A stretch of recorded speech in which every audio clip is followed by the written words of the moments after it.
Just joining us now, Williams Trading senior analyst Sam Poser. He's got a buy rating on Nike, $175 price target for the stock. Sam, I don't understand why the analysts missed this. We knew from Foot Locker and from a number of other companies that the port congestion was a problem. Turns out 3 weeks where they can't deliver product is going to be a hit for Nike. Well, we were being told that that was sort of like a domino effect happening where February, December came in later than into January and so on and so forth. But we did not hear that they were shut down completely, and other major retailers, athletic retailers, did exceptionally well. I also think that they're holding back some product. I mean, if you look at the gross margin and so on, I mean, there is no shortage of demand here, and that's showing up in their gross margin, and there'll be a lot of pent-up demand. And from what we're hearing from our checks, pretty much everything Nike is basically selling out as fast as it shows up. So, this is, I think this will pass fairly quickly, they'll continue to work. My guess is they just couldn't. The certain products that were being sold wholesale, they couldn't make up for it to the same degree in their direct-to-consumer business, but their direct-to-consumer business still was still quite strong. I just want to go over a few more numbers by breakdown because it gives you a good snapshot of the world. So China, which has been the big growth driver, coming in much stronger than expected, up 51% revenue growth. And yes, they're lapping the quarter last year where China was in lockdown, but that's even better than I think most analysts were expecting. Europe was down 4%, and that is mandated lockdowns. North America down 10%, the port congestion. It looks like, Sam, the stock's turnaround is now higher after hours.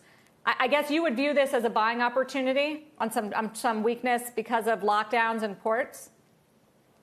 Yeah, I mean, there's they managed what they did exceptionally well.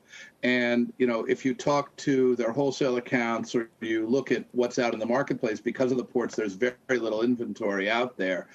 And, with this, and then you're going to have the stimulus even driving more demand, which is going to leave both their own businesses as well as their wholesale accounts exceptionally clean. And my guess is that this is going to play catch up the entire, for the foreseeable future, and again continue to drive exceptionally good gross margin. On the other side of things, one of the big changes we're seeing, and I haven't dug into the numbers completely, is that they're managing their expenses exceptionally well, and that also contributed to the beat. And we haven't seen SG&A leverage from these guys in a while. So we think there's some changes going on there as a result of efficiencies, some downsizing of the company, and so on. That's going to continue to pay dividends going forward. Sam, clearly the stock's been a great performer. Are other brands starting to take control of the brand and direct to consumer in the same way, in a way that perhaps there's more scope for upside in other stocks than perhaps to Nike, even if Nike's doing a great job?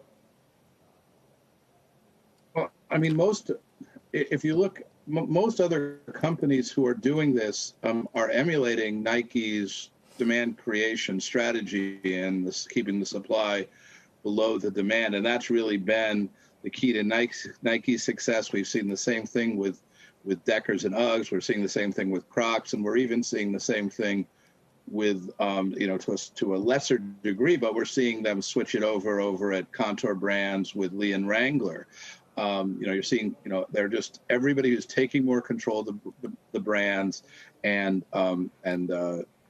bringing their story together and moving more to direct to be able to control the brand better appear to be winners. And I believe that those are going to be the winners both in the recovery and post the recovery, due to the strength of the brand and the way these various companies are managing their brands. And I'll throw in VF Corp as another one in that regard as well. Stocks had a bit of a turnaround here, up 0.5% after hours, double-digit growth in the Jordan brand, 8% growth in Converse as well. Sam Poser, thank you for being with us. Shepard Smith here. Thanks for watching CNBC on YouTube.